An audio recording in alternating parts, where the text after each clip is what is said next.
만나서 반갑습니다.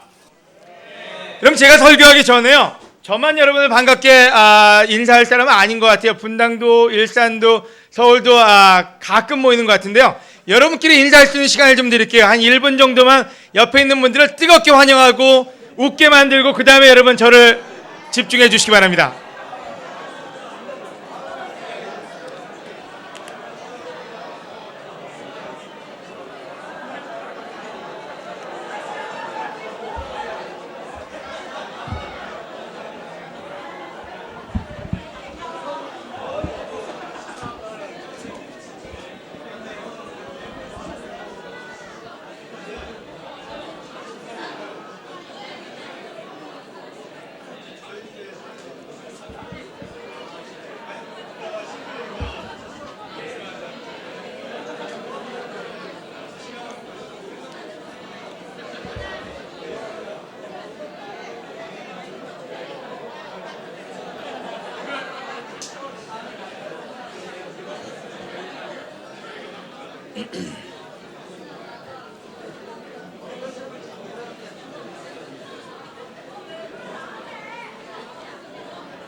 자, 옆에 있는 분이 즐거운 모습이 됐다고 생각하시면 안 주셔도 돼요. 하지만 옆에 있는 분이 아직도 격려를 못 받았으면 여러분 계속 격려하시기 바랍니다.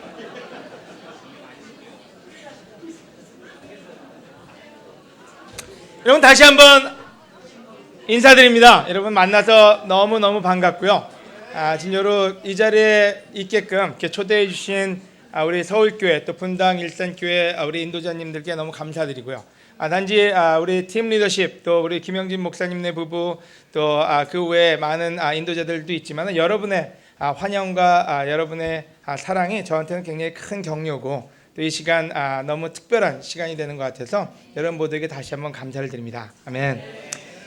저를 아시는 분도 있지만 저를 모르시는 분도 많을 것 같아요.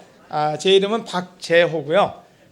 저는 89년 대학교를 소개한 대로 선교사로 아기 보러 왔어요. 저는 선교사로 온 사람은 아니고, 제가 그때 세례받고 2개월밖에 되지 않았기 때문에 한국에 올까 말까 굉장히 망설였었어요. 근데 제가 곰곰이 생각해보니까 한국말 잘하는 사람은 저밖에 없었어요. 15명의 미션팀 중에 한국말 제대로 하는 사람은 저밖에 없었고요. 영어 못하는 사람은 저밖에 없었어요. 제가 아는 성경이라는 건 두 달밖에 안 된 크리스찬이었기 때문에 누군가 가르칠 수 있다고 해서 온 건 아니고요. 제가 애라도 봐주면은 선교사들이 나가서 말씀은 전할 수 있겠구나. 그래서 한국에 오게 됐고요. 감사하게도 와서 애는 한 번도 안 봤어요. 통역하느라고 못 봤고, 그 다음에는 설교하느라고 못 봤고요. 또 다시 그 부산에 갔다 다시 왔을 때도 하나님이 그 축복은 너무나 컸던 것 같아요. 이 시간 물론 더 많은 얘기를 나눌 수 있지만은 지금 저는 LA에서 목사로서는 인터내셔널 미니스트리를 인도하고 있습니다. 그래서 다양한 인종, 우리 한국 사람뿐만 아니라 라틴, 스페니시를 하시는 분들, 그 다음에 이제 베트나미스, 그 외에 미국에서 정착하기가 쉽지가 않습니다. 언어 문제나 문화 문제가 있기 때문에 그들을 돕는 일을 목사의 사명으로 하고 있고요. 또 장로로서는 LA 교회 장로로서 15명의 장로 부부가 있습니다.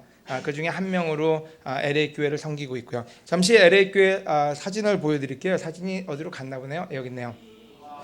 지난달에 LA는 1년에 한 번 예배를 전체 같이 드립니다. 그 예배 드리는 LA 교회 그 사진인데요. 감사하게도 우리 여기서 온 이경일 형제가 사진을 잘 찍어가지고 타이거리 형제께서 이 사진을 찍었는데요. 6천 명이 넘는 형제 자매들이 LA 교회에서 함께 하나님을 사랑하고 있고요.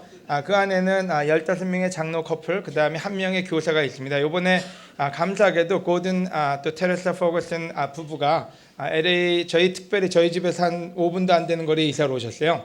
그래서 LA 교회 교사로서, 티처로서 섬기고 계시고요. 그 다음에 목사님 수는 제가 모르겠어요. 하도 많아서 몇 명의 목사가 있는지 모르는데 우리 브루스 목사님이 대표 목사님으로 계시고요. 그 외에 합심해서 굉장히 많은 일들을 계획하고 있습니다. 올해만 200 몇 명이 세례를 받았나요? 제가 206명이 세례를 받았습니다. 올해 지난달까지요. 그래서 하나님께 감사드리고 또 코리안 미니스트리도 제가 관여하고 있는데 작년에 9명인가요? 9명이 세례를 받았고요. 올해는 지금 2명이 세례를 받고 또 다른 미니스트리도 2명이 세례를 받았는데요. 계속해서 성장해 가고 있습니다. 하지만 성장하면 한국으로 오는 사람도 많고 딴 데로 가는 사람도 많은데 하여간 하나님 안에서 우리가 제자가 한 명이 더 늘어난다는 건 너무나 큰 기쁨이라는 생각이 들어요. 여러분 지속적으로 기도해 주시고요. 또 여러분 방문할 때 꼭 연락해 주시면 좋을 것 같고요. 연락해도 방과 숙소를 제공하지 못할 수도 있습니다. 하여간 연락은 하셔도 됩니다. 아멘. 가장 좋은 기쁜 소식을 얘기하면 우리 아이들의 세례 받는 것만큼 기쁜 소식은 없는 것 같아요. 미국에 있는 코리안 미니스트리에는 한 35명 되는 주로 결혼부입니다. 그 중에 고1부터 고3까지 아니죠, 중3부터 고1까지를 저희는 틴이라고 부르는데요. 저희 코리안 한국인 미니스트리는 8명의 틴이 있습니다. 그 중에 6명이 세례를 받았고 한 명이 지금 새벽 공부를 하고 있고, 그래서 그 친구까지 세례를 받게 되면은 8명 중에 7명이 우리 한국인. 그래서 지금은 오렌지 카운티에서는 한국인이 마이너리티가 소수민족이 아닙니다. 우리 아이들이 주일학교 가서 하도 텃세를 부려가지고 한국말 하는 아이들이 미국 애들이 오면은 너는 미국 애니까 가 그래가지고 문제가 생길 정도로 조금 그 한국인의 그 캐릭터가 미국에서도 형성이 되고 있는 것 같아요. 하지만 하나님이 곳곳에서 너무 좋은 얘기를 좋은 일을 많이 하고 계시는 것 같아요. 특별히 올해는 아내하고 저하고 여러 작은 교회들을 방문할 수 있는 기회가 많았어요. 한국에도 올 수 있는 기회가 너무 좋은데 미국에 있는 프레스노 교회가 아주 작은 교회예요. 그런데 그곳에 저희가 선교사를 파송했기 때문에 그곳에 다녀온 적이 있는데 그 교회도 굉장히 놀랍게 성장하고 있고요. 또 유타의 솔트레이크에 있는 그 유타주에 있는 솔트레이크에 옛날에 탐 시나이더 목사님이 파송한 교회인데요. 그 교회가 한 50명밖에 되지 않는데 지금 굉장히 믿음의 성장을 하고 있어요. 또 여기 오기 전에는 마우이라고 25명밖에 안 되는 교회인데요. 전 가서 좀 믿음의 예배를 드리는 거 보고 굉장히 격려를 많이 받았고요. 또 하와이 교회도 굉장히 정체되어 있었어요. 저희 팽림에 같이 속해 있던 교회인데 280명 정도 되는 형제자매들이 있습니다.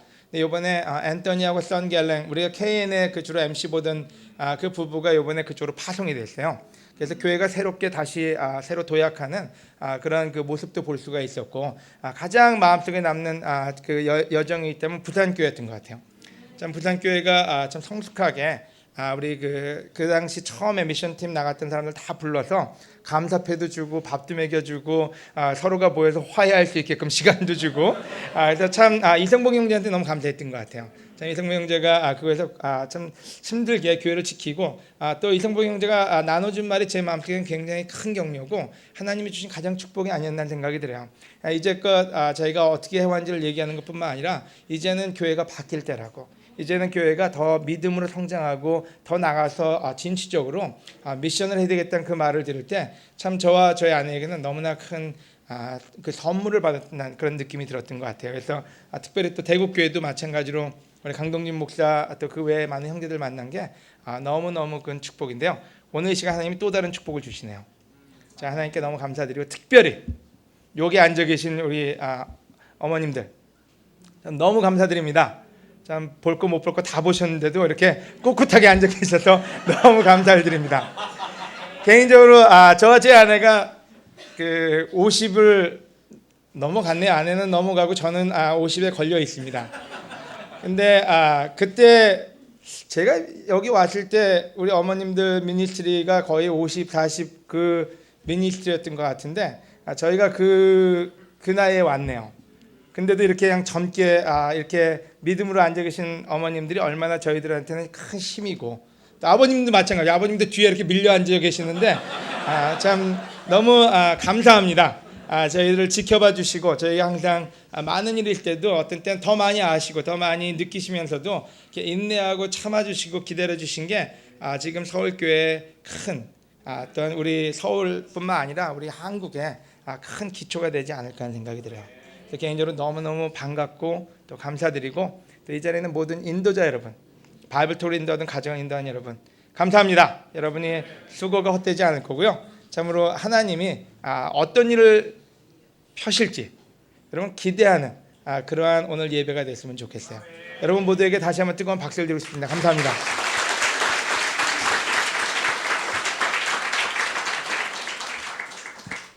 저건 교회고요. 여기는 제 가족입니다. 이거 왜 지나갈까요? 이 사진은 작년에 찍은 사진인데요. 맨 이쪽에 제 큰아들 박지우고요. 올해 이쪽인가요? 이게 반대로 올해 20이 됩니다. 그래서 지금 대학교 1학년이고요. 세례받고 잘 지내고 있고요. 또 반대쪽에 딸 지아, 지금 한국은 고2로 이쁘게 잘 자라고 있고요. 그 제 옆에 있는 분은 제 사랑하는 아내고요. 제가 이 사진을 참 싫어합니다. 이 사진을 왜 싫어하냐면은 다 잘 나왔는데 저만 이상하게 나왔어요. 이게 비 오는 날 와이프가 저한테 단추를 잠궈라. 단추를 잠그는 순간에 사진을 딱 찍었어요. 단추를 잠그는 모습이 꼭 중풍이 걸렸는지 계속 한쪽이 마비가 온, 그래서 두 딸이 저를 부축하고 있는 모습의 사진이에요. 그래서 이거를 크리스마스 사진으로 보내자 할 때 나는 안 된다. 근데 모든 사람이 이 사진이 제일 잘 나왔으니까 참 놀랍게도 저희 가족은 자기들 사진 어떻게 나왔는지 외에는 전혀 신경을 안 씁니다. 제가 눈을 감아도 그 사진이 좋으면 좋은 사진입니다. 하지만 하나님 감사하게도 가족을 건강하게 지켜주셔서 또 여러분의 기도가 또 헛되지 않음을 알려드리고 싶습니다. 아멘. 오늘 세 가지 부분을 얘기하고 싶어요. 주제를 과거를 넘어서라는 주제를 썼습니다. 우리가 과거 얘기하면 교회사나 여러 가지 생각할지 모르는데요. 교회에 대한 얘기도 아니고요. 과거, 우리의 과거에 대한 얘기를 좀 나누고 싶습니다. 여러분, 과거는 우리를 만듭니다. 오늘 제가 어제도 설교할 때 그런 얘기를 나눴는데요. 여러분 옆에 있는 사람 잠깐만 보세요. 잠깐만 보세요. 깊게 보지 마시고요. 여러분 다 멀쩡해 보이지 않습니까? 그죠? 근데 여러분 놀랍게도요. 그렇게 멀쩡하던 사람도 오래 사귀면 멀쩡하지 않습니다. 한 예를 들어서요. 우리가 어떤 때 너무 아름답고 너무 훌륭하고 너무 멋져서 결혼을 합니다. 그죠? 그래서 참 그 잠시 본 걸로 결정하고 결혼을 합니다. 잠시라는 말은 1년이 될 수도 있고 2년이 될 수도 있어요. 하지만 깊게 알다 보면 참 사랑하기 힘든 게 부부 관계예요. 보기에 끄떡인 사람도 있고 끄떡이면 집에 가서 야단 맞지도 못하는 사람도 있는데요. 여러분 우리가 삶이라는 거는 겉으로 볼 때는 모두가 멀쩡하지만 우리 모두는 뭔가에서 만들어졌습니다. 그 뭔가를 얘기한다면 그게 과거예요. 과거에 어떤 일이 있었는지는 모두가 다릅니다. 우리가 모두 다른 부모 밑에 성장했고 다른 환경에서 성장했고 다른 상처를 받아왔고 다른 격려를 받아왔습니다. 하지만 그 과거는 우리를 좋게도 만들지만은 나쁘게도 만듭니다. 성경에는 과거가 있는 사람들이 참 많습니다. 그래서 오늘 과거가 있는 세 사람을 보려고 합니다. 첫째는 베드로고요. 두 번째는 사마리아 여인이고요. 세 번째는 바울입니다. 이 세 사람은 모두 특이한 과거가 있었고 그 특이한 과거를 넘어섰기에 하나님에게 인정받고 하나님의 뜻을 펼치는 자가 됐습니다. 오늘 우리는 그 과거를 보지 않는다면 우리는 어쩌면 미래가 없는지도 모릅니다. 왜요? 과거는 항상 우리를 쫓아다니기 때문에요. 그래서 과거를 어떻게 처리하느냐는 우리가 어떤 미래를 만드느냐에 관계가 된다고 얘기하고 싶습니다. 두 번째로 오늘 설교의 포커스는 남자입니다. 어제는 참으로 이 방의 분위기가 화사했어요. 꼭 유채꽃 축제에 와가지고 곳곳에 잠시 들어가 있는 형제들 몇 명을 봤어요. 그래서 거기다는 돌을 던질 수가 없었어요. 오늘은 여러분 이 분위기가 뭐라고 얘기할 수가 없습니다. 묵직하고 좋습니다.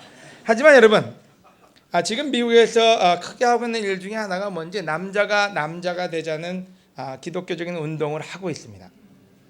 오렌지 카운티뿐만 아니라 웨스트 리전, 또 하와이, 덴버 많은 교회들이 지금 남자들의 클럽이라는 그런 그 주제를 가지고 거의 한 12주 동안에 많은 레슨들을 하고 많은 훈련들을 하고 있습니다.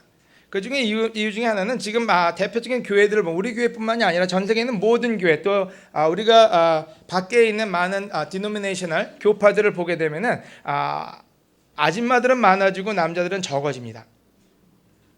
그 다음에 요즘 많은 가정과 많은 교회는 여자들이 인도하지 남자들이 인도하고 있지 않습니다. 여러분 굉장히 마음속에 상처받지 마세요.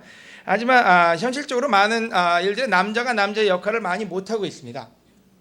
그래서 실질적으로 우리가 남자가 돼서 교회를 인도하지 않는다면 우리는 계속적으로 남자의 세례도 줄어들 것이고 또 우리가 가정에서도 남성의 역할을 잃어버릴 수 있다. 그래서 남자들을 더 남자로 만들자. 예수님이 원하는 남자는 무엇이냐?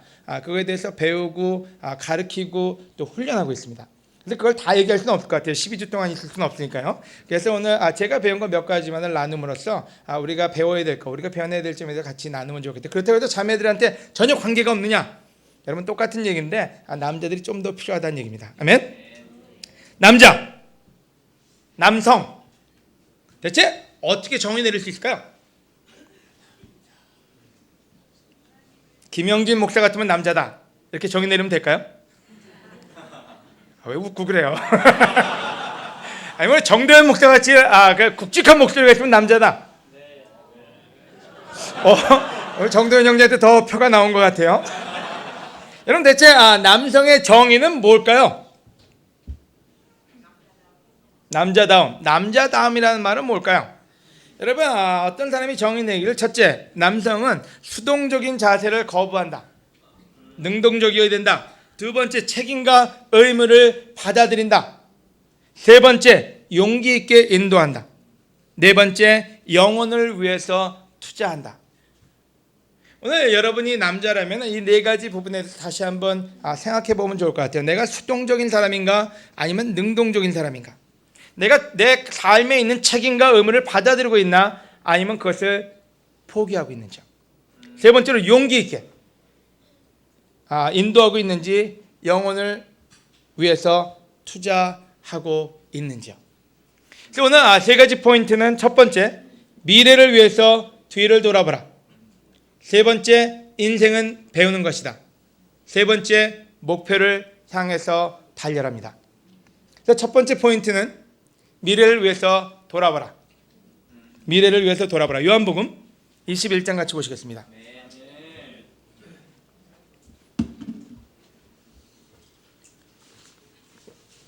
여러분 죄송합니다. 제가 보는 성경이 현대에 있는 성경이어가지고 많은 분들이 다른 그 버전을 보고 계신 걸로 알고 있는데요. 제가 이 파워포인트 미리 준비를 못해서 현대에 있는 성경을 썼습니다. 그래서 여러분 좀 혼란스럽더라도 이해해 주시기 바랍니다. 여러분 베드로 잘 아시죠? 어떤 사람이에요? 열정도 있고 더 놀라운 거는 예수님이 선택한 사람이에요. 예수님 왜 선택하셨나요? 어디다 쓰려고요? 여러분 하늘나라에 키를 준다 그랬고요. 수석 제자였고요. 그 놀라운 무브먼트를 가장 놀라운 초기 교회를 인도할 인도자로 세운 사람이 베드로였어요. 베드로는 예수님 앞에 얘기합니다. 나는 당신을 위해서 뭐든지 할 수 있습니다. 어디든지 갈 수 있습니다. 예수님 당신을 위해서 난 죽기까지 하겠습니다. 그게 베드로가 가진 결심이었어요. 여러분 저는 개인적으로 처음에 그 교회를 맡을 때 그런 소리를 한 적이 있어요. 난 다시는 죄를 안 짓겠습니다. 그 소리 해놓고 금방 죄졌어요. 여러분 우리 삶에는 어떤 꿈이 있을 때 살맛이 납니다. 우리가 제자될 때 여러분 살맛 나지 않았나요? 난 진짜 하나님을 위해서 뭐든지 다 할 수 있어. 우리 호영재가 어저께 웰컴을 할 때 그런 얘기를 하는데 제가 카운트 코스 대가 계산을 할 때 그런 질문을 했다 그럽니다. 너 북한에 갈 수 있니? 그때는 제가 항상 카운트 콜 때 그 질문을 물어봤었어요. 그래서 갈 수 있다 그러면 이 사람은 진짜 뭐든지 할 수 있으니까 세례줘도 되겠구나. 하지만 저는 그때 늘 한 답이 있어요. 거기 너무 추워서 나는 안 가니까 넌 갔다 와 그렇게 얘기를 했는데요. 여러분 우리가 진짜로 북한에도 갈 수 있고 뭐든지 할 수 있는 게 우리의 초심이었어요. 여러분 결혼할 때 초심이 기억나십니까? 뭐라 그러고 여러분 아내를 속이셨습니까? 무슨 말로 아내와 결혼을 할 수 있는 그 환경을 만들어내셨습니까? 뭐 손에 뭐 물도 안 묻혀주겠다 그러고 뭐 평생 내가 사랑할 거고 평생 모든 걸 책임지겠다 그러고 신혼여행 가서 싸운 사람이 한두 명이 아니에요. 이 자리에도 제가 주례를 준 사람이 꽤 많은데 신혼여행 가서 전화한 사람이 꽤 돼요. 하루도 못 가요. 가서 그냥 그걸 못 참아가지고 전화하고 싸우고 그다음에 밖에 나갔다 그러고 참 여러 일들을 많이 경험을 했어요. 여러분 놀랍게도요 베드로의 마음속에는 우리가 의심할 여지 없이 초심은 좋았어요. 하지만 그는 시간이 가면서 과거를 만들어냅니다. 요한복음 21장 15절에서 17절입니다.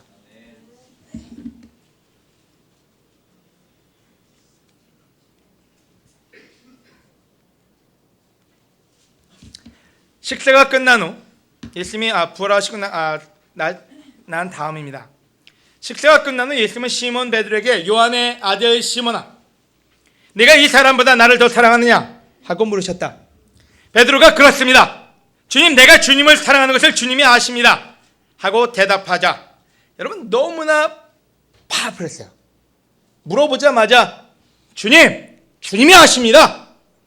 여러분 아내가 오늘 당신 나 사랑해? 그럼 뭐라고 대답합니까? 물론이지. 근데 예수님이 거기서 마치지 않으시고 두 번째 질문을 합니다. 뭐라고요?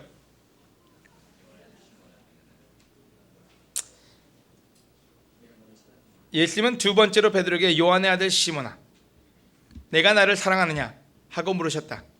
베드로가 그렇습니다 주님, 내가 주님을 사랑하는 것을 주님이 아십니다 하고 대답하자 예수님이 내 양을 쳐라 하고 말씀하셨다. 17절에 예수님은 세 번째로 베드로에게 요한의 아들 시몬아, 내가 나를 사랑하느냐 하고 물으셨다.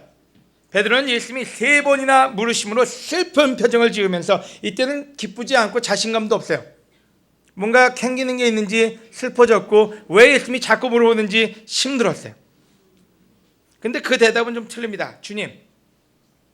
주님은 모든 것을 아십니다. 내가 주님을 사랑하는 것을 주님이 아십니다 하고 대답하였다. 그러자 예수님이 베드로에게 말씀하셨다. 내 양을 먹여라. 아멘. 여러분, 베드로는 예수님이 선택한 인도자입니다. 베드로는 모든 책임을 다 맡은 인도자입니다. 우리처럼 평범한 사람이지만 하나님의 어텐션, 하나님의 격려를, 동료를, 비전을 다 받은 사람입니다. 베드로는 예수님을 죽기까지 따르겠다고, 뭐든지 하겠다고 결심한 사람입니다. 하지만 문제는 그 결심을 하고 그 얘기를 나눈 다음에 그는 예수님을 세 번이나 부인했고요. 아주 비참할 정도로 군인들 앞에서 아니라 여종 앞에서, 또 예수님을 몰래 한 게 아니라 예수님 몰래 하고 싶었는데 예수님이 듣는 뜰에서 예수님을 강하게 부정합니다. 나는 저 인간을 모릅니다. 난 저 사람을 알지도 못하고 저 사람이 어떤 사람인지 나는 만난 적도 없습니다. 그게 베드로가 했던 고백이에요.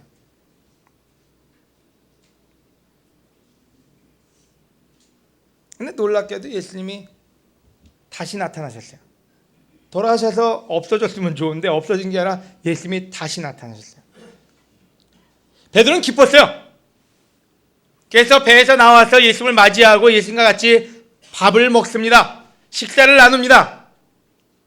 그때 예수님이 아무 소리도 안 하셨어요. 네가 나한테 왜 그랬느냐? 이 나쁜 놈아, 넌 다시는 내 앞에 나타나지 마. 너 보기도 싫어. 넌 더 이상 너한테 희망이 없어.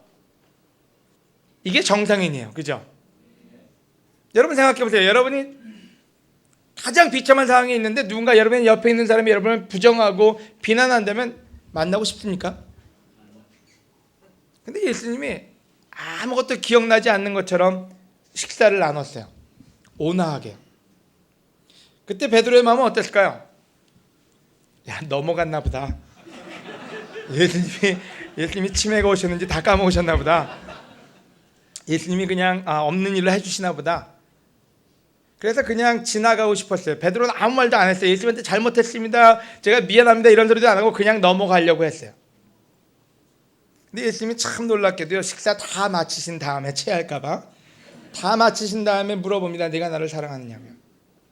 처음에는 아무 일도 없었던 것처럼 베드로가 얘기해요. 아유, 물론이죠 예수님, 내가 당신만을 사랑합니다.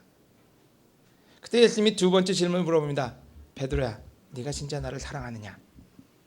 그때 베드로는 예수님이 기억을 하시는 건가 안 하시는 건가, 그래도 그냥 일단 넘어가 보자. 사랑합니다. 주님이 아시지 않습니까? 근데 세 번째는 그냥 넘어갈 수가 없었어요. 베드로가 그때 깨달았어요. 예수님이 내가 숨어서 한 짓을 다 알고 계시는구나. 그때 예수님이 고통스러워서 못 들으신 게 아니라 내가 무슨 소리를 했는지 다 듣고 알고 계시는구나. 내가 여종 앞에 속삭인 말이, 내가 여종 앞에서 예수님 모른다고 한 소리를 예수님이 다 알고 계시는구나. 그때는 베드로가 슬퍼졌어요. 예수님이 다 안다는 것이 두려웠어요. 예수님이 다 알면 그때는 예수님이 어떻게 할까? 나에게 욕을 하실까? 야단을 치실까? 나를 내치실까? 두려웠어요. 그래서 슬펐어요. 여러분, 놀랍게도 그 세 질문은 똑같은데 답은 틀립니다. 두 번 앞에 나온 질문에는요, 주님이 아십니다로 끝나지만요, 세 번째 질문에 대한 답은 뭐라고 나오는지 주님이 다 아십니다. 다 안다는 말은 뭘까요? 베드로가 예수님을 사랑하는 것도 알지만 베드로가 예수님을 부인했던 것도 안다는 얘기입니다. 베드로가 용기 있었던 시절도 알지만 베드로가 용기가 없었던 시절도 예수님은 다 알고 계신다는 겁니다.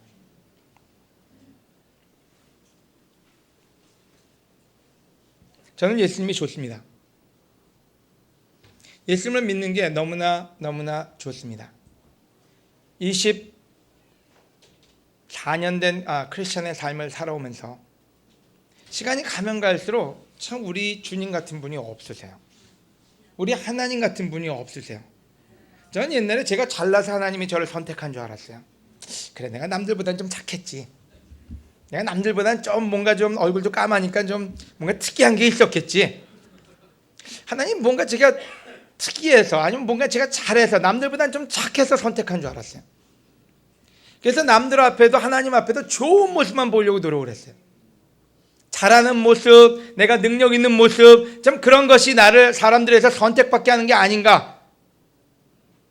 근데 요즘 와서 시간이 가면서 깨달은 게 있어요. 베드로가 얘기한 거 똑같은 거예요. 우리 예수님은 다 아신다고요. 제가 어떤 때는 얘기합니다. 내가 얼마나 교회를 위해서 헌신한 줄 아냐고요. 여러분, 예수님은요, 우리가 헌신한 모습도 아는데 우리가 뒤에서 딴짓한 것도 다 아세요. 우리가 어떤 때 목사로서 아니면 바이블 인도자로서 내가 얼마나 이 교회를 더 헌신하고 내가 너를 얼마나 사랑하고 내가 너를 위해서 얼마나 많은 걸 줬는지 아니? 근데 여러분, 그 사람은 모르는데 하나님은 다 아세요.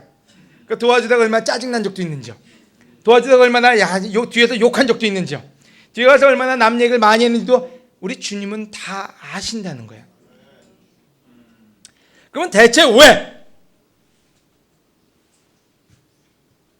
예수님은 얼마 남지 않은 그 시간에 이제 하늘로 올라가셔야 되는데 그 마지막 순간에 할 말도 많은데 왜 베드로하고 이런 대화를 나눠야만 됐을까요? 가서 제자 삼아라. 모든 민족을 제자 삼아라. 그 놀라운 말도 남겼지만 왜 남자 둘이 앉아서 넌 날 사랑하니? 넌 날 사랑하니? 그것도 여자들도 아니에요. 남자 여자 관계도 아니에요. 남자 둘이 앉아서요. 고기 하나 먹고요. 그리고 얘기한 게 너 나 사랑하니? 왜 이 시간을 이렇게 써야만 됐을까요? 저에게 많은 생각을 하게끔 했습니다. 여러분, 예수님은 베드로가 인도자가 되기를 너무나 원하셨어요. 예수님은 베드로가 모든 사람에게 하나님의 복음을 전하는 시작이고 수제자로서 하나님의 일을 하기를 원하셨어요. 승천하시기 전에 한 가지 꼭 클리어하게 베드로에게 알려줘야 되는 메시지가 있었어요. 그게 뭔지 바로 베드로의 입에서 나옵니다.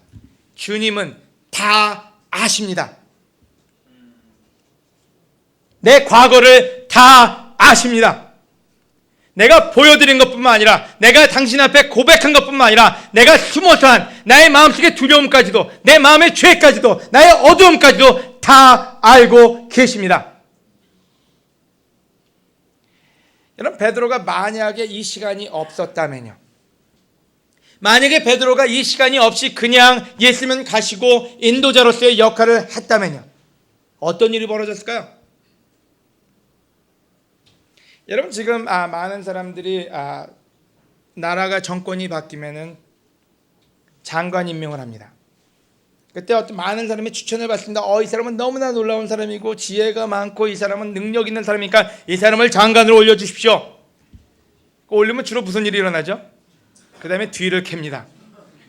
아들이 군대를 안 가고 미국에 가 있어요. 재산이 그때 신고한 것보다 더 커요. 그럼 어떻게 하죠? 자, 전 자진해서 물러나겠습니다. 여러분, 인도자들이 주로 나오는 게 뭐냐면 뒷얘기들이에요. 과거들이요. 그래서 그 과거는 아무리 훌륭한 능력이 있어도 그 과거 때문에 뒤로 물러나고 맙니다. 놀라운 우리 스포츠맨들 많아요. 타이거 우즈라든지 많은 연예인들도 있습니다. 하지만 문제는 과거가 나오면 다 내려옵니다. 왜요? 과거가 그만큼 무서워요. 베드로가 만약에 이 과거를 처리하지 않았다면 그는 아무리 좋은 일을 하고 싶어도, 아무리 마음속에 꿈이 있어도 그 꿈을 이루지 못했을 것입니다. 그래서 예수님은 분명하게 그 과거를 클리어하게 얘기해 줘야만 됐어요. 내가 네 과거를 알고 있다고요. 모든 사람도 다 알게 하라고요. 하지만 그것이 너로 인도자로 가는데 부족함은 없을 거라고요. 이런 베드로가 느꼈던 건 뭡니까? 그때 아마 마음의 자유를 느꼈을 거예요.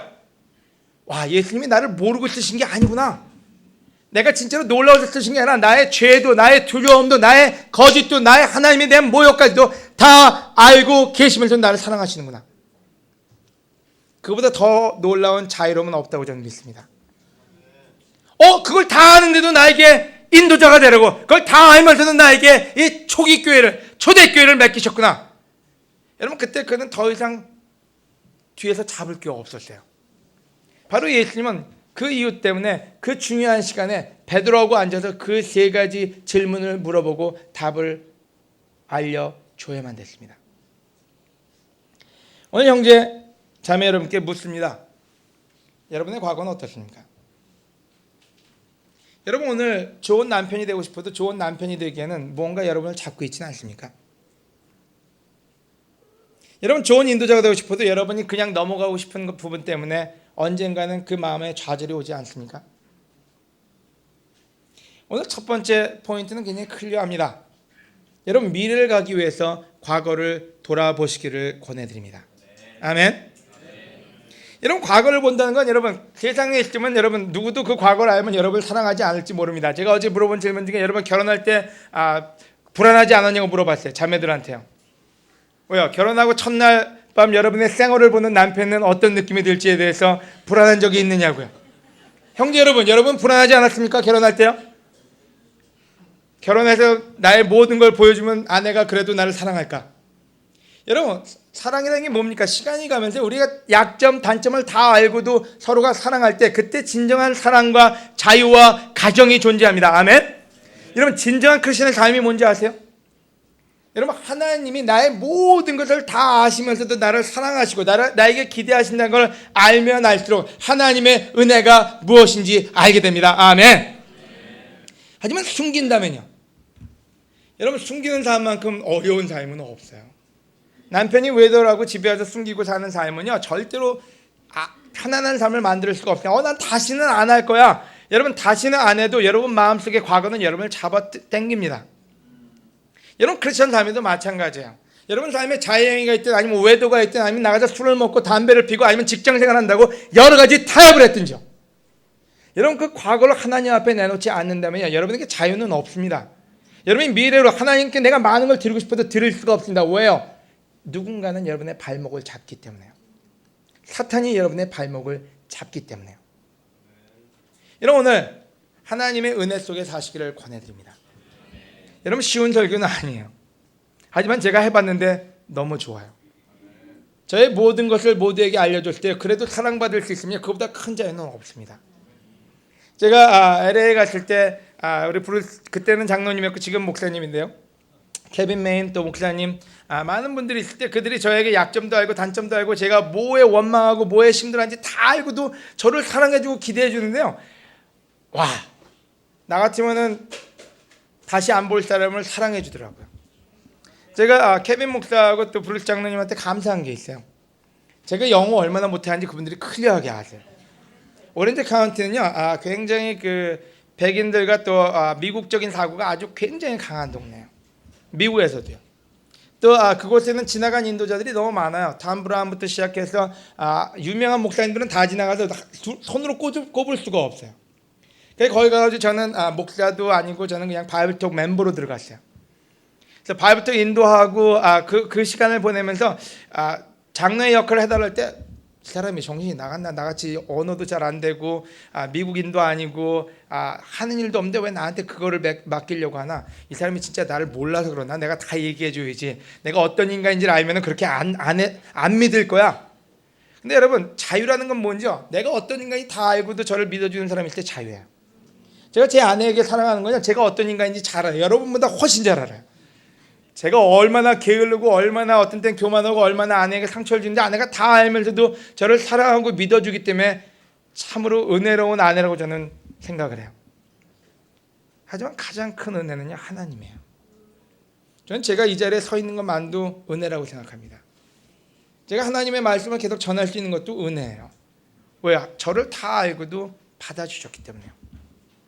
오늘 형제 여러분께 권해드립니다. 자매 여러분 동시에 권해드립니다. 여러분, 교회 안에 세상이 너무 많이 들어와 있어요. 교회가 제자 훈련이 약해진 상태에서 많은 사람들이 직장에 가서 많은 죄를 짓고도 그냥 넘어가길 바라는 우리의 죄성이 있어요. 우리도 그렇잖아요. 에이, 다 알잖아. 알긴 뭘 알아요. 얘기한 적이 없는데요. 에이, 나 잘 알아볼게. 우리 어떤 때 그냥 넘어가는 게 우리 남자들이 가지고 있는 어쩌면 타고난 우리의 캐릭터인지도 몰라요. 하지만 여러분, 그냥은 넘어갈 수 없습니다. 예수님이 야단치려고 물어보는 게 아니에요. 여러분이 죄에 엉켜 살지 말라고요. 여러분, 솔직한 적이 있습니까? 외도한 적이 있습니까? 여러분, 음행이 있습니까? 아니면 회사에서 사업상 담배나 술로 쩌든 적이 있습니까? 여러분, 교회 와서 그냥 예배드리고 아무것도 없는 척 지나가려고 하신다면요, 여러분, 하나님의 은혜를 이해하지 못하는 것입니다. 무엇이라도 있다면 여러분, 예수님 앞에, 여러분의 사랑하는 형제들 앞에, 여러분 사랑하는 자매들 앞에 여러분을 오픈하시기를 권해드립니다. 여러분, 예수님이 꿈을 거두지 않으세요. 베드로가 그 심한 죄를 짓고 3번을 부인했는데 예수님은 꿈을 거둔 게 아니라, 베드로야, 내 양을 쳐라. 너 3번 부인했지? 괜찮아. 그래도 내 양을 쳐라. 네가 두려웠지? 괜찮아. 그래도 내 양을 쳐라. 더 이상 네 과거가 되지 않게 하라. 형제자매 여러분, 우리 척하지 맙시다. 과거가 없는 척하지 맙시다. 우리에겐 과거가 있어요. 오늘도 우리는 과거를 만들어냅니다. 하지만 하나님은 그 과거를 이기고 은혜로서 우리를 받아주시기에 그것이 은혜로운 교회고 그것이 이 교회가 갈 길임을 여러분 모두에게 알립니다. 아멘. 여러분, 두 번째 포인트입니다. 생즉학. 제가 찾다 보니까 이런 게 나와서 그냥 썼는데요. 풀어서 얘기하면은 인생은 배우는 것이다. 여러분, 인생에 대해서 많은 사람이 얘기합니다. 인생은 미완성이다. 인생은 뭐다 네모다 이렇게 얘기하는데요. 여러분, 오늘 우리가 인생에 대한 정의를 정확하게 내릴 필요가 있습니다. 아멘. 그래서 오늘 선택한 여인은 사마리아 여인입니다. 요한복음 4장 15절입니다. 요한복음 4장 15절. 사마리아 여인.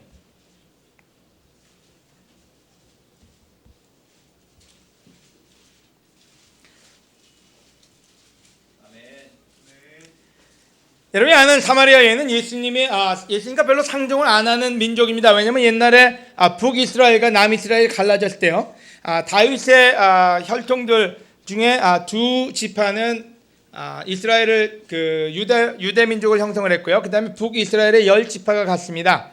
근데 그 10지파가 모이면서 그들이 혼란스러울까봐 그들의 인도자들은 우상 숭배를 권했고 사람들에게 하나님보다는 다른 신을 섬기게끔 했습니다. 그래서 그 두 민족은 사마리아 쪽에 있는 사람들을 인정하지는 않았어요. 그래서 별로 교제하지 않았던 때예요. 그때 예수님이 그 지방을 지나가시다 만난 여인이 있는데 사마리아 여인이고 이름은 나오지 않습니다. 하지만 그 스토리는 성경에서 가장 아름다운 스토리가 아닌가 하는 생각이 들어요. 그 대화 속에서 여러 가지 대화를 하다가 여러분 혹시 조금 더 인포메이션이 필요하면 앞뒤로 성경을 공부해 보시면 좋을 것 같아요. 오늘은 시간 관계상 그 부분만 따서 얘기를 할 텐데요. 15절에요. 얘기를 하다 말고 예수님이 가서 그 여인에게 입니다. 내 남편을 데려오너라. 근데 대답이 재밌어요. 나는 남편이 없습니다. 남편이 없다는 내 말이 옳다. 너에게 남편이 5명이나 있었으나 지금도 너와 함께 살고 있는 사람도 사실 내 남편이 아니고 보면 너는 바른 말을 한 것이다. 여러분 놀랍게도 이 많은 얘기를 나누다가요. 그때문에 예수님이 뭔가 하나 질문을 던지는데 그 질문은 굉장히 받기 힘든 질문이었어요. 여러분 혹시 그런 질문을 받아본 적 있으세요? 한 예를 들어서 아내랑 대판 싸웠어요. 예배 오기 전에요. 근데 딱 형제가 와가지고 요즘 잘 지내지? 그럼 뭐라고 대답해야 될까요? 네? 아내가 없습니다 그럴 거예요? 굉장히 위험한 목사님이 여기 계신데요. 이런 어떤 때 저는 개인적으로 제 어머님하고 아버님이 제 어릴 때 이혼을 하셨어요. 제가 고등학교 때요. 누군가가 어머니 아버지 얘기를 물어보면 참 난감했어요. 물어보면 저는 주제를 확 돌려요. 다른 데로요. 왜냐하면 그 주제는 얘기하고 싶지 않다는 거예요. 그 주제는 저한테 마음속에 뭔가 어두움과 상처가 있다는 얘기예요. 어떤 때 우리 삶에는 그런 과거가 있어요.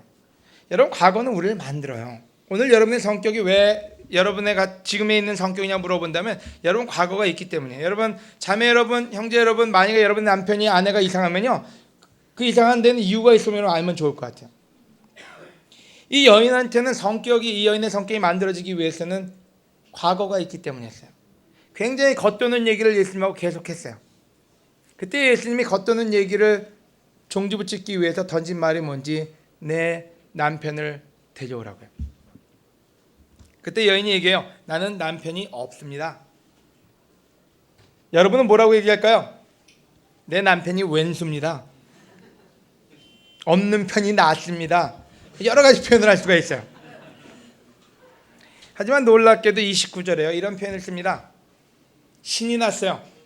조용하던 그 여인이 신이 나서 동네 사람들 떠벌리고 다닙니다. 뭐라고요? 과거를 얘기하고 싶지 않던 그 여인이 29절에 다들 와서 좀 보세요.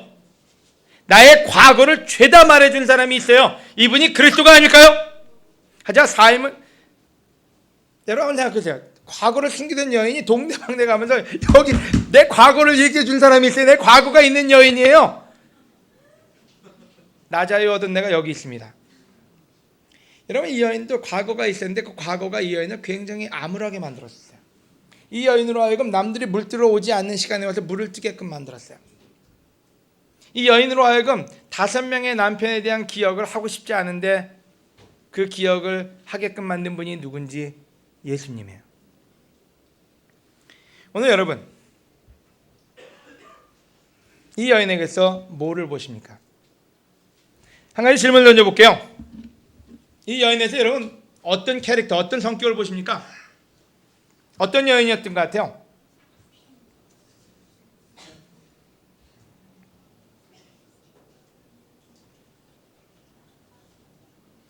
제가 지금 질문을 드렸고요. 답을 기다리고 있습니다. 예? 솔직한 여자. 아까 남편이 없다 그랬는데요. 솔직 반, 내숭 반. 약한 여자. 또요. 센 여자. 남자에게 많이 의존하는 여자. 예? 회피? 이렇게 해피예요? 회피예요? 회피. 예. 어머님이 아까 누가 말씀하셨는데 가엾고 불쌍한 여자. 저는 이렇게 봅니다. 꿈이 있었던 여자라고요. 여러분 결혼 5번 하기 쉽지 않습니다. 왜냐하면 꿈을 버리지 않았다는 얘기예요.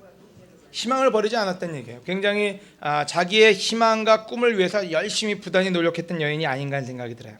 열정이 있는 여자, 노력이 있는 여자, 끈기가 있는 여자, 능력이 있는 여자, 어쩌면 외모가 출중했을지도 몰라요. 그 당시에는 여인한테 선택권은 없어요. 왜냐하면 결혼하고 이혼하면은 그 동생이 형수를 취하든지 그 가족들이 돌보는데 대부분 도망갈 수 있는데 외모가 출중했기 때문에 계속해서 남편들이 있지 않았나 하는 생각이 들어요. 또 피플 스킬도 있는 여자예요. 사람 5명 정도의 남편과의 관계를 가지면 굉장히 사람하고도 잘 적응하는 좀 능력 있는 지금 이 시대에 있으면 보험을 잘할 여자가 아닌가 하는 생각이 들어요. 또 내용을 보면 종교적인 지식도 굉장히 많았어요. 예수님하고 앉아서 그 모세 얘기를 할 정도면은 꽤 그 종교적인 그 백그라운드를 가지고 있다는 얘기예요. 그러면 외모도 있고 열정도 있고 능력도 있고 희망도 있고 꿈도 있고 종교심도 있는 그 여인은 대체 무엇이 문제여서 지금 이와 같은 삶을 살고 있을까요? 왜 외롭게 혼자서 남들이 안 오는 우물가에 앉아서 물을 뜨고 있을까요?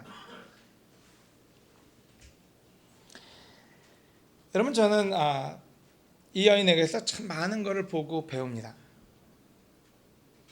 여러분, 우리는 인생을 개척하려고 할 때가 참 많습니다. 저는 어린 시절 아버님이 그 사우디에 한 10년 나가 계셨고요. 그 다음에 아버님은 대표적인 한국적인 아버님이셨어요. 대표적인 한국적인 아버님이라는 표현은 뭐를 의미하나요? 바깥 양반이셨고요. 저는 안에 있는 아이였어요. 그래서 대화할 시간이 별로 많지가 않았어요. 아버지가 저녁에 들어오시면 술을 많이 드셨고, 술을 많이 먹고 오신 아버님은 저희를 깨우는 방법은 먹을 거 사오는 방법밖에 없는데 먹을 거 먹으면 그냥 잤어요. 그래서 실질적으로 그 많은 대화가 어머니하고 많은 성장 과정을 겪게 됐어요. 그게 저를 만든 제호라는 사람이 생기기 위해서는 그 과정이 있었던 것 같아요. 그래서 어릴 때부터 어떤 면에서는 굉장히 혼자 뭔가를 개척하는 걸 잘했어요. 그래서 제가 밖에 나가서 제가 많은 번 나눴지만요. 저는 저희 어머니가 저희 가족은 그냥 제가 밖에 나가서 집에 안 들어와도 아무도 걱정하지 않습니다. 저는 나가서 잘 살 거라고 믿었어요. 우리 둘째 형이 나가서 안 들어온다 그러면 6시 이후에 안 들어온다 그러면 집안이 벌컥 뒤집혀요. 같이 찾아오라고요. 근데 재호가 나가서 12시가 넘었다. 전혀 걱정하지 않습니다. 그냥 어디서 잘 먹고 잘 살 거다. 왜요? 그만큼 혼자 사는 거를 어릴 때부터 배웠어요. 그래서 교회 일을 하는데 도움이 많이 됐어요. 미션팀에 나와가지고 뭐가 어려움이 와도 그냥 어떻게 헤쳐나갔어요. 부산을 가든 어딜 가든 간에 그냥 헤쳐나가는 게 저한테는 굉장히 습관화되어 있었고, 또 그것에 대해서 많은 사람이 칭찬을 해줬어요. 어우, 재호 잘하는데? 그러면 또 더 열심히 해요. 여러분 그런 거 있잖아요. 그죠? 누가 칭찬 좀 해주면 더 열심히 하고 더 열심히 하고 그러면서 나 잘하는구나 이렇게 생각을 했어요. 근데 시간이 가면서 봉착됐어요. 왜 봉착했냐면 잘하는 것 같은데 시간이 가면서 해도 안 되더라고요. 누가 능력이 있다서 그 능력을 써보는데 안 되는 부분이 나오기 시작했어요. 제일 먼저 나온 부분이 아내가 아까 많은 얘기를 나눴는데 그 아내를 어떻게 도와줄지 전혀 알 수가 없었어요. 격려도 해주고 말씀도 주지만 제 능력의 밖의 일이었어요. 지우지아가 커가면서 그 지우지아가 나오는 많은 문제들이 있는데요. 공식도 써보고 시키는 대로도 해보는데 잘 안 먹혔어요. 그래서 아이들이 굉장히 마음속에 여러 가지가 나왔어요. 저한테 얘기하기를 교회도 가기 싫다. 교회는 엄마 아빠를 뺏어갔으니까. 제가 그때 교회 목사로 담임 목사로 인도할 때거든요. 그게 얼마나 난감합니까? 자식이 교회 안 간다 그러는데 그 부모로서 야 이거 이제 어떡하지? 맨날 가르치기는 가정도 다스릴지 모르는 사람이 밖에 나가서 뭐 하냐 그거 가르쳤는데 이제는 이제 뭐 할까? 근데 그때 바로 그때 아까 아내가 나눈 것처럼 브루스 장로님을 찾아가서 좀 도와주십시오. 제가 어떻게 되는지 모르겠습니다. 제 나름대로 열심히 했는데 어떻게 되는지 모르겠습니다. 그때 흔쾌하게 맞아주셨어요. 그래서 미국에 갔을 때 돈도 안 주고 직장도 없지만은 내가 너의 영적으로 도와주겠다고요. 그리고 지금에 와서 제가 깨달은 게 하나 있어요. 인생이 뭔지를 깨달았어요. 그래도 여러분 50에 깨달았으니까 굉장히 훌륭하지 않습니까? 여러분 인생은 개척하는 것이 아니라는 걸 알게 됐어요. 많은 사람이 인생을 개척합니다. 이 여인은 인생을 개척하려고 노력했던 아주 능력 있는 사람, 인생을 포기하지 않았어요. 아주 능력이 있는 여인이었어요. 그 능력을 가지고 자기 인생을 개척하기 위해서 이 남편 저 남편 계속 삶을 개척했어요. 하지만 문제는 개척하면 할수록요, 상처는 커지고 삶은 엉망이 되고 인생은 눈물의 씨앗이 됐든지 아니면 미안성이 되고 말았어요. 그 개척한 노력에 남은 결과는 우물가에 혼자 앉아서 물을 뜨면서 생각해야 되는 도인이 되어버리고 말았어요. 오늘 여러분에게 여쭙니다. 여러분 인생을 개척하고 계십니까? 여러분의 인생을 낭비하지 마십시오. 왜요? 여러분 인생은 하나님이 만드셨습니다. 하나님이 주인이 되십니다. 이 우주는 하나님이 창조하셨습니다. 하나님은 우리에게 말씀하십니다. 와서 배우라고요. 이러면 예수님은 우리한테 와서 네가 가서 너의 인생을 개척하고 나에게 와서 너의 믿음을 보여라 이렇게 얘기하지 않습니다. 내게 와서 배우라고요. 여러분 베드로에게 와서 얘기하길 네가 네 인생을 네가 개척하거라 얘기하지 않습니다. 내가 너를 사람 낚는 어부로 만들어 주겠다고요. 여러분 예수님은 전도하라고 얘기할 때 베드로에게 요한에게 나랑 같이 걷자고 얘기했습니다. 그리고 가르치고 난 다음에 너희들이 가서 전도하라 했습니다. 여러분 이 사회의 문제가 뭡니까? 많은 아빠들이 아빠의 역할을 잃어버린 것이 무엇입니까? 아이들한테 가르치지 않습니다. 시간을 보내려면 시간은 보내지만 아이들에게 뭐를 가르쳐야 될지 모릅니다. 아이들에게 모든 것이 필요합니다. 어떤 것이요? 사람을 어떻게 사귀는지, 어떻게 성적인 부분을 해결하는지, 어떻게 사람과 대화하는지, 어떻게 어른을 공경하는지, 어떻게 사람들을, 또 어떻게 여자친구를, 어떻게 남자친구를 만드는지 가르쳐야만 합니다. 하지만 많은 사람들이 저절로 그것이 배워질 거라고 믿습니다. 여러분 저절로 배우는 아이들은 무엇을 배울까요? 세상에 수없이 많은 인터넷과 수없이 많은 동영상과 수없이 많은 세상적인 인포메이션이 그들에게 들어갑니다. 그들이 나중에 얘기할 겁니다. 나는 아빠가 없다고요. 많은 자녀들이 얘기할 정도입니다. 나는 엄마가 없다고요. 왜? 없기 때문이 아니라 가르쳐주는 사람이 없다고요. 이 여인은 남편이 보호해줘야만 됐습니다. 하지만 이 여인이 얘기합니다. 나는 남편이 없다고요. 왜요? 남편이 남편 구실을 못하고 있다고요. 이 여인도 그 남편도 배워야만 했습니다. 누구에게요? 성경에서 얘기합니다. 마태복음 11장입니다. 마태복음 11장 28절 29절입니다.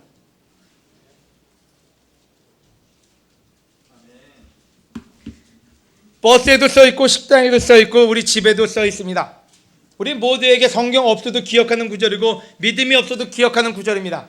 너무나 유명한 구절이지만 그 구절이 우리에게 어떤 때 그 의미를 전달하지 못합니다. 성경은 얘기합니다. 수고하고 무거운 짐진 자들아 다 내게로 오너라. 내가 너희를 쉬게 하겠다. 내 마음이 온유하고 겸손하다. 내 멍에를 메고 내게 배워라. 그러면 너희 영혼이 쉼을 얻을 것이다. 아멘.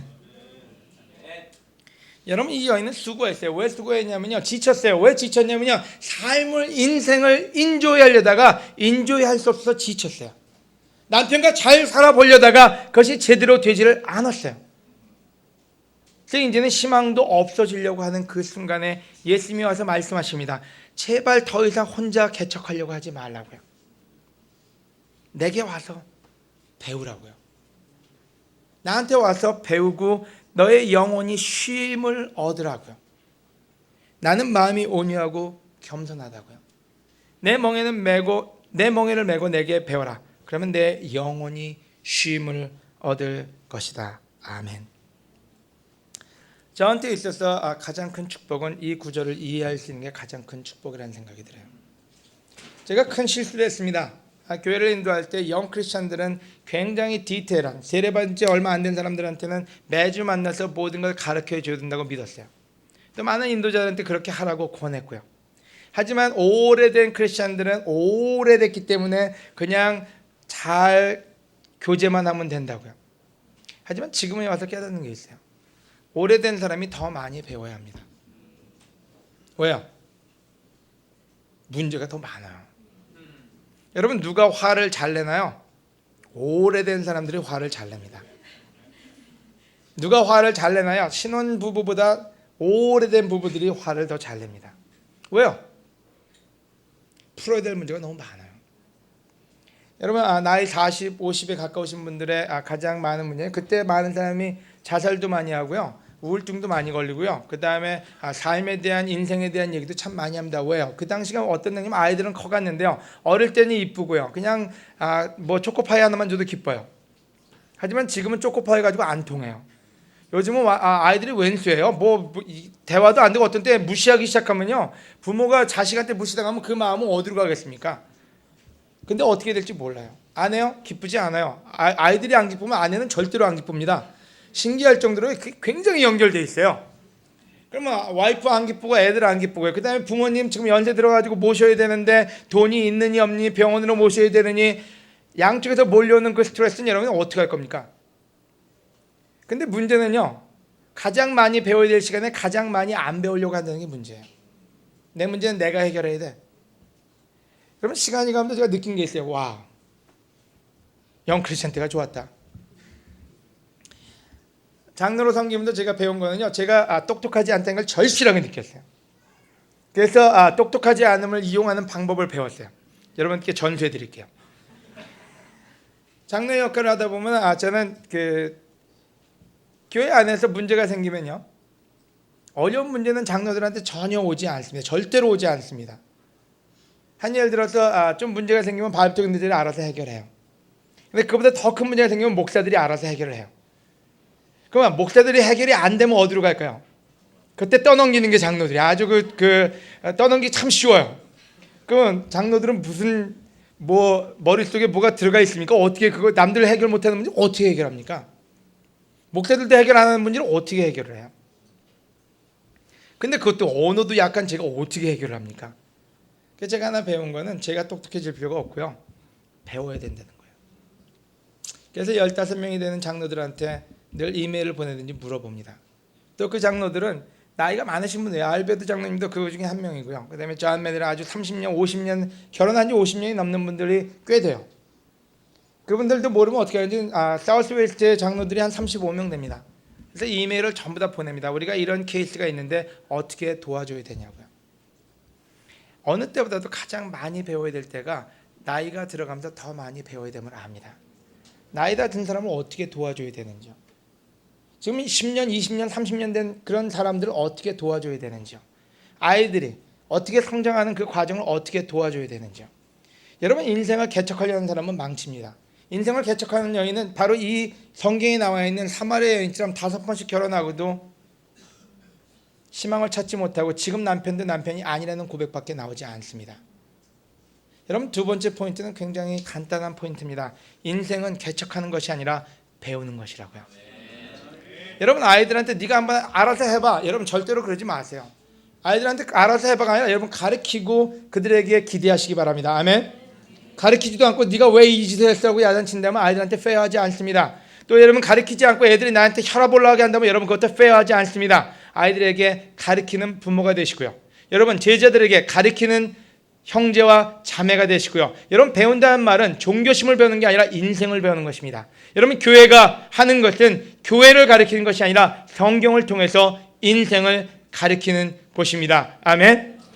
수고하고 짐진 자들아 다 내게로 오라. 바로 예수님이 우리에게 주신 말씀입니다. 아멘. 세 번째 포인트입니다. 목표를 향해서 달려라. 여러분, 목표가 있으십니까?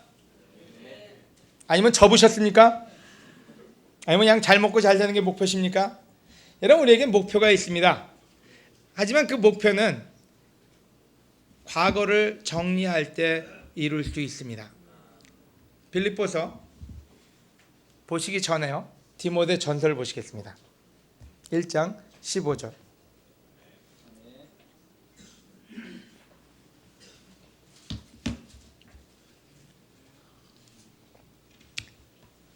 여기 모든 사람이 받아들여도 좋은 믿을 만한 말이 있습니다. 그래서 예수님이 죄인들을 구원하시려고 세상에 오셨다는 바로 그것입니다. 나는 죄인 중에서도 두목입니다. 그런데도 하나님은 나를 불쌍히 여겨주셨습니다. 그것은 예수 그리스도께서 나에게 철저히 참으시는 인내를 보이심으로 후에 예수님을 믿어 영원한 생명을 얻을 사람들에게 본보기로 삼기 위한 것입니다. 아멘.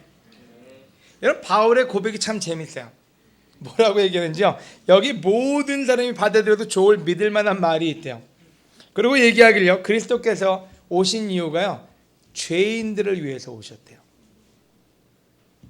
그리고 얘기하길 자기는 죄인 중에서도 두목이래요. 여러분, 그냥 겸손해서 한 말일까요? 여러분, 교만한 사람 나오려면 바울이에요. 그 교만으로 사람을 죽이는데 동참했던 사람이 바울이에요. 초기에 그가 세례받을 때요, 사도들은 한 명도 그를 믿어주지 않았어요. 바나바 외에는요. 만나려고 하지도 않고요, 걔가 어떤 해코지를 할까 봐 두려웠어요. 그래서 거부했던 사람이에요. 근데 바울이 놀라운 일을 하기 위해서는 한 가지의 자유함을 얻어야 되는데 그게 뭔지 자기의 과거예요. 그래서 남들 앞에서 대놓고 얘기합니다. 자기는 죄인 중에 죄인이고 죄인의 두목이라고요. 여러분, 오늘 모든 형제와 자매들에게 권하는 게 있는데, 여러분, 죄인이 안 되기 위해서 노력하는 자는 은혜를 거부하는 자입니다.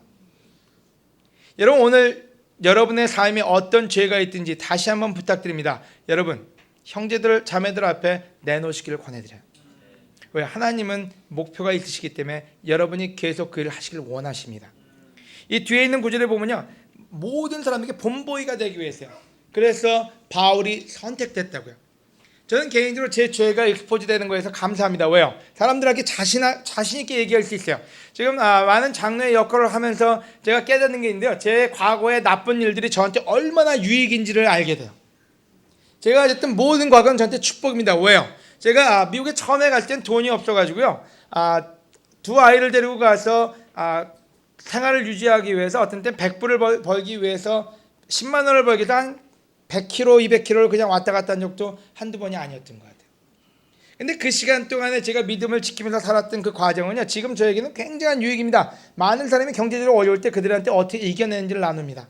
제가 힘들었을 때, 남들에게 많은 공격과 많은 죄를 졌을 때 어떻게 이겨내는지를 얘기하면서 많은 사람에게 어떻게 삶을 이겨내는지 알려줍니다. 교회를 인도하면서 실수했던 그 많은 시간들이 지금 많은 교회를 인도하는 사람들에게 그 일은 하지 말라고 권해줍니다. 왜요? 그 모든 것이 하나님의 은혜 속에서 유익으로 다가옵니다. 여러분, 죄인이 아닌 척하는 사람만큼 가장 불쌍한 사람은 없습니다. 예수님은 모든 죄를 용서할 수 있다고 얘기하십니다. 성령님을 거역하지 않는 한, 하나님을 저버리고 떠나지 않는 한 모든 죄는 용서받을 수 있습니다. 그 죄를 해결할 때 하나님이 원하시는 게 있습니다. 너는 내 양을 쳐라. 대한민국에 아직도 우리의 목표는 대한민국 모두에게 말씀을 전하는 것입니다. 이런 바울은 얘기합니다. 빌립보서에서 같이 보시겠습니다. 3장 12절입니다.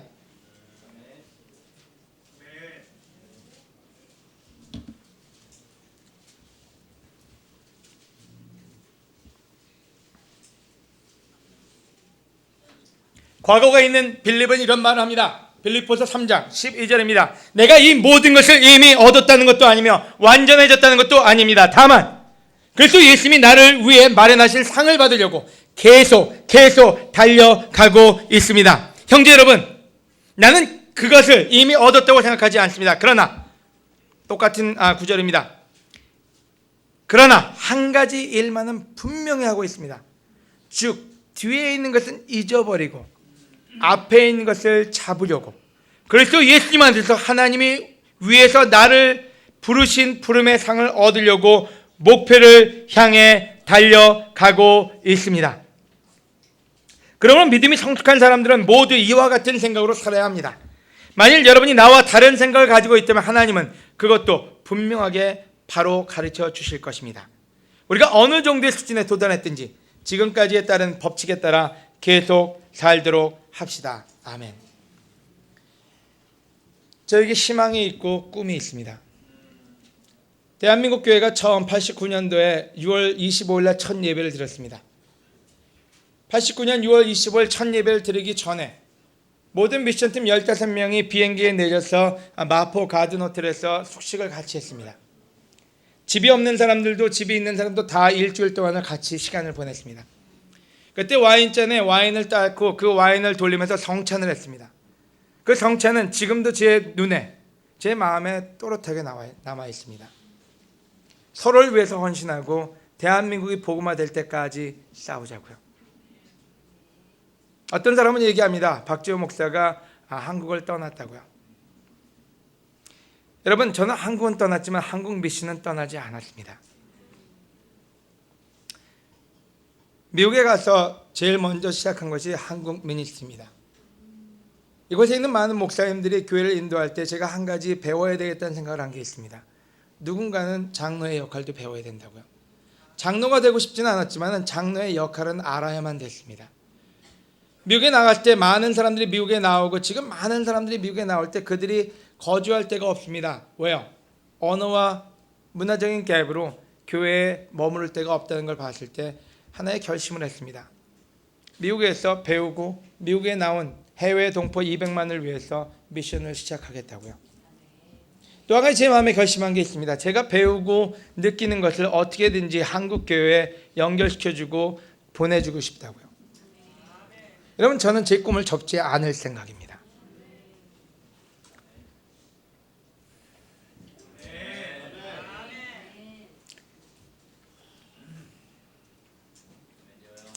여러분, 대한민국에 할 일이 많습니다. 근데 저한테 안타까움은 죄의 발목이 차여 있는 형제자매들에게 안타깝습니다. 저와 같이 믿음의 싸움을 싸웠던 올드 크리스천들이요. 무엇이 여러분을 잡고 있습니까? 여러분, 바울은 얘기하고요. 자기는 아직도 목표를 이루지 않았다고요. 아직도 달려가야만 한다고요. 하지만 내가 한 가지는 분명하겠는데 난 죄가 있고요. 나한테는 죄의 두목이라고 불릴 만큼의 일이 있다고요. 하지만 이제 뒤에 것은 뒤에 놓고 내가 죄인이라는 걸 인정하고, 하지만 그래도 나는 하나님이 주신 목표를 향해서 달려가겠다고요. 성숙한 사람은 나와 똑같은 생각을 가져야 된다고 얘기합니다. 여러분, 옛날에 헌신했기 때문에 아까 우리 정대희 목사님이 젊음을 여기 와서 불살았다고 얘기했는데요. 여러분, 젊음을 불살아도 지금도 젊습니다. 제가 어저께 그저께인가요? 뉴스를 봤어요. 그랬더니 노인정에서 노인 설문을 했는데요. 노인은 언제부터 노인입니까? 그 답이 나온 걸 보면요, 60은 노인 측에 끼지도 않는데요. 60은 중장년으로 들어간대요. 요즘 노인정 가면요, 70은요 심부름 해야 된대요. 70이면 심부름 해야 된대요. 요즘 노인정에. 여러분 생각해 보세요. 여기 물론 어머니 아버님 아직도 젊은, 제가 어머님 아버님 뵐 때는 다들 젊으세요. 여러분, 우리에게 꿈은 사라질 수 없습니다. 하지만 여러분, 젊을 때 내가 그만큼 헌신했으니까 이제는 내가 직장생활하고 이제는 애들이나 키워야지. 여러분, 아이들에게 진정한 미션을 전해줄 수 없으면 그 아이들은 제대로 클 수 없습니다. 여러분, 직장이 여러분에게 지금 희망과 꿈이라면요, 여러분의 직장은 전혀 여러분을 기쁘게 만들 수 없습니다. 여러분이 지금까지 배운 거예요. 여러분, 잘못 배워도 괜찮습니다. 여러분, 상처가 있어도 괜찮습니다. 왜요? 여러분, 상처 있는 사람이 남 도와주기 더 쉬워요.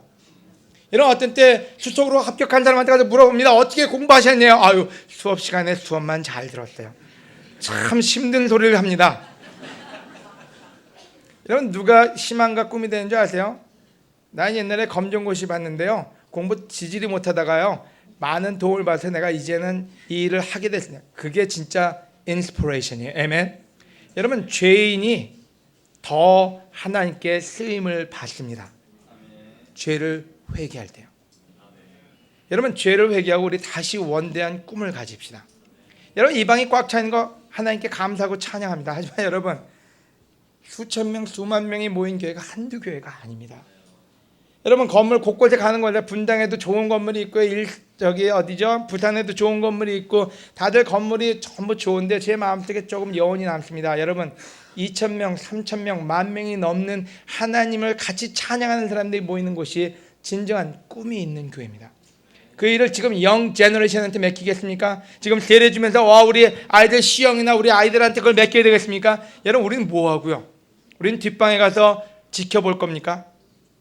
저와 같은 나이에 계신, 저와 같은 제너레이션에 계신 모든 형제와 자매들에게 권합니다. 여러분, 우리 꿈을 다시 되찾읍시다.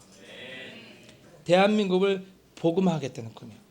여러분이 무슨 역할을 하든지 괜찮습니다. 성경에 써있길 우리 모두에게 역할이 있습니다. 하지만 그 역할에 충실함으로 하나님의 영광이 대한민국에, 북한에, 또한 전 세계에 퍼지는 모든 한인에게 전달되는 그러한 꿈을 꾸는 우리 한국의 자랑스러운 형제와 자매가 되시기를 권합니다. 마치겠습니다. 아멘.